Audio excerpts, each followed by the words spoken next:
नमस्कार, आप देख रहे हैं जी न्यूज। मैं हूं आपके साथ में मानसा मलिक। नोटबंदी यानी करेंसी क्रांति के 30 दिन बाद आज आपको 30 सुपरहिट वचन सुनाएंगे।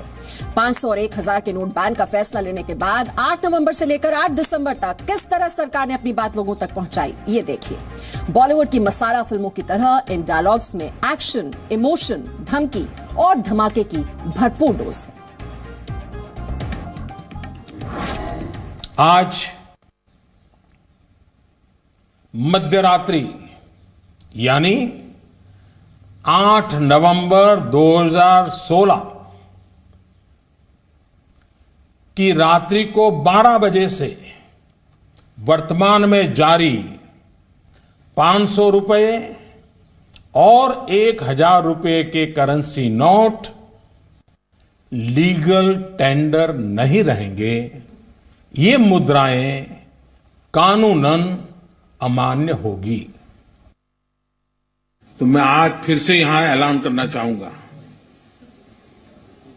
कि ये स्कीम पूरी होने के बाद दूसरा कुछ आपको ठिकाने लगाने के लिए नहीं आएगा, इसकी गारंटी नहीं है।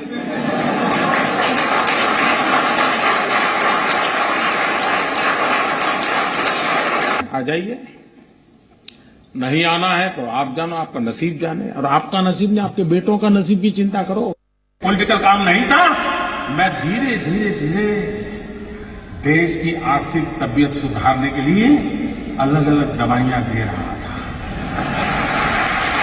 धीरे धीरे डोज बढ़ा रहा, मैं डोज धीरे धीरे बढ़ा रहा था। बात को स्पष्ट मानता हूं, बिना हिसाब का अगर कुछ आया हाथ तो उसका देश आजाद हुआ तब से आज तक का हिसाब चेक करने वाला हूं।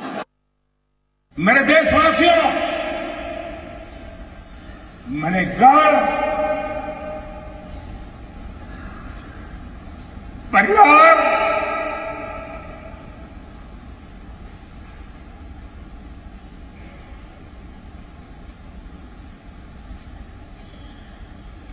सब कुछ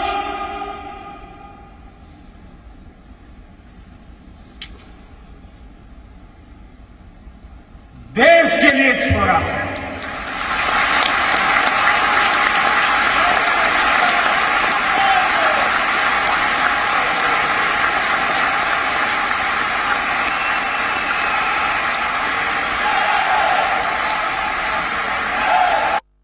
हमें मालूम था मुझे क्या करना है। हमने जनधन अकाउंट खोले।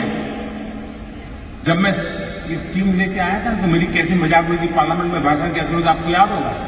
मुझे पता नहीं क्या था, कहा जाता था।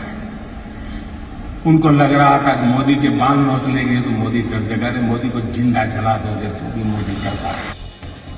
नोटबंदी का ऐलान हुआ था 8 नवंबर को, और 8 नवंबर के बाद भी जैसे जैसे दिन बीते सरकार की पॉलिसी भी बदलती गई। शुरुआत में लोगों को नोट बदलने की छूट मिली, जिसका ज्यादा इस्तेमाल होने के बाद उसमें भी सुधार हुआ।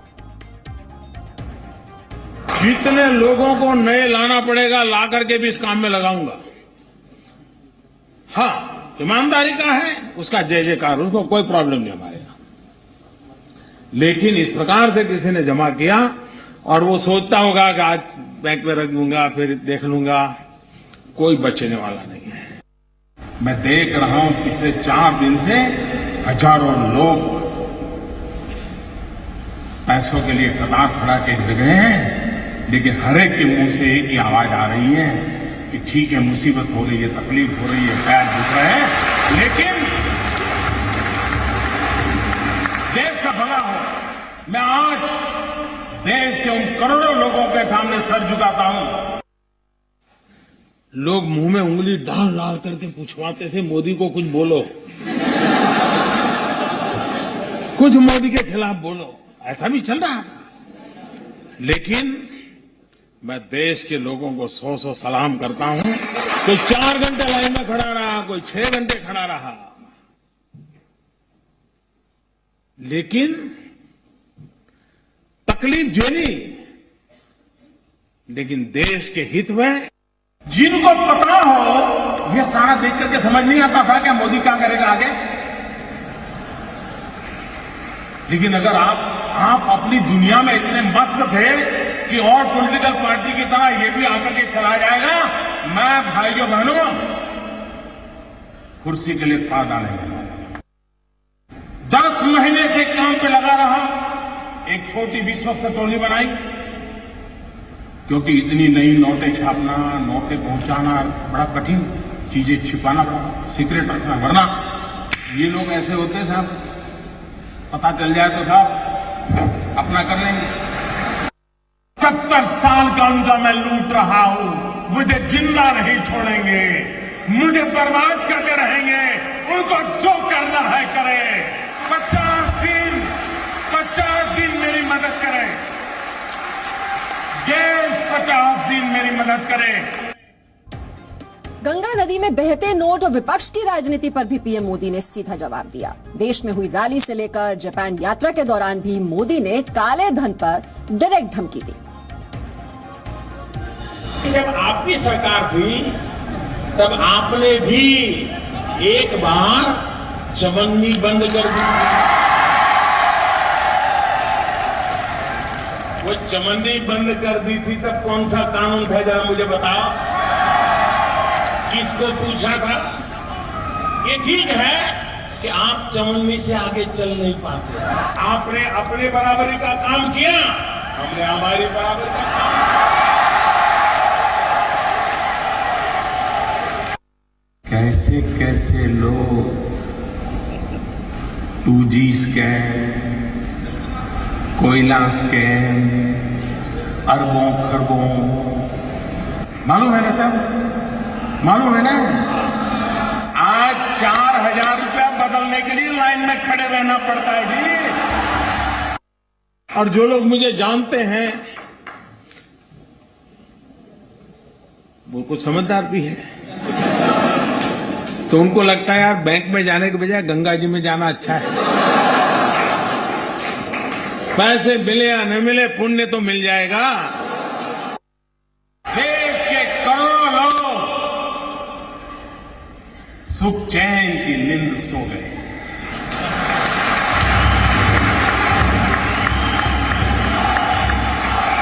और देश के लाखों लोग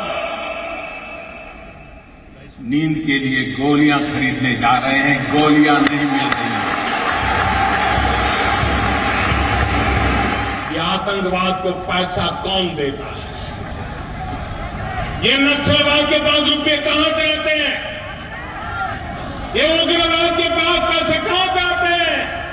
भाइयों बहनों, सीमा पार से हमारे दुश्मन वहां पर नकली नोटें छाप छाप करके हमारे देश में घुसेड़ रहे हैं। वो नोटों की मालाएं ऐसी ऐसी मालाएं लगती थी, मुंडी भी दिखती नहीं थी। मेरा निर्णय जरा कड़क है, और मैं जब छोटा था ना, तो जो गरीब लोग होते थे वो मुझे खास कहते थे कि मोदी जी चाय जरा कड़क बनाना। काले धन को गोल्ड, प्रॉपर्टी और डॉलर में बदलने की खबरों के बाद पीएम मोदी ने भ्रष्टाचारियों को बता दिया कि ब्लैक मनी को खत्म करने की यात्रा अब शुरू हुई है, यानी आगे अभी और ऐसे बड़े फैसले लिए जाएंगे। ये पूर्ण विराम नहीं है, मैं हाथ खुल करके कहता हूं, ये पूर्ण विराम नहीं है। देश में भ्रष्टाचार, बेईमानी बंद करने के लिए मेरे दिमाग में और भी कई प्रोजेक्ट चल रहे हैं। मेरे प्यारे भाइयों बहनों, मैं जानता आपको तकलीफ हो रही है, ऐसा नहीं है कि आपको तकलीफ नहीं हो रही। कोई भी काम करो भाई, तकलीफ तो थोड़ी बहुत होती है। हाँ, इरादा नेक होना चाहिए। ज्यादा से ज्यादा ये मेरा क्या कर लेंगे भाई? मैंने बताइए क्या कर लेंगे? अरे हम तो फकीर आदमी हैं, झोला लेके चल पड़ेंगे जी। ये फकीरी है जिसने मुझे गरीबों के लिए लड़ने की ताकत दी है भाई। मैं हैरान हूं, आपने देखा होगा अच्छे अच्छे लोगों के चेहरे पर से चमक चली गई। पूरा दिन मोदी मोदी कर रहे हैं, मोदी मोदी। पहले पूरा दिन करते थे money money money money money, अभी बोल रहे हैं मोदी मोदी मोदी। पैसे बचाने की कुछ लोग कोशिश कर रहे हैं। मैं ऐसे लोगों से आज कहना चाहता हूं, मेहरबानी करके आप गरीबों की जिंदगी के साथ मत खेलिए। आप ऐसा कुछ न करें कि रिकॉर्ड पर गरीब का नाम आ जाए और बाद में जब जांच हो तो मेरा प्यारा गरीब आपके पाप के कारण मुसीबत में फंस जाए। आजकल मेरे ही देश में कुछ लोग मुझे गुनहगार कह रहे हैं। मैं हैरान हूं भाइयों, क्या कारण है? क्या मेरा यही गुनाह है कि भ्रष्टाचारियों के दिन बुरे होते जा रहे हैं? विपक्ष ने आरोप लगाया कि सरकार ने बिना तैयारी के नोट बैन कर दिया, लेकिन पीएम मोदी ने साफ किया, दिक्कत सिर्फ काले धन को सफेद करने का मौका नहीं देने से हुई है। आलोचना यह है कि सरकार ने पूरी तैयारी नहीं की। मैं समझता हूं कि मुद्दा यह नहीं है कि सरकार ने पूरी तैयारी नहीं की। ऐसे लोगों की पीड़ा इस बात की है कि सरकार ने किसी को तैयारी करने का समय नहीं दिया। कुछ भी काम करो, बच्चे को स्कूल ले जाना है तो भी स्कूल वाला कहता है चेक से इतना लेंगे, कैश में इतना लेंगे। जमीन खरीदनी है, बोले कैश से इतना लेंगे, चेक से इतना लेंगे। अस्पताल डॉक्टर के पास जाना है, कैश इतना दो, कैश इतना दो।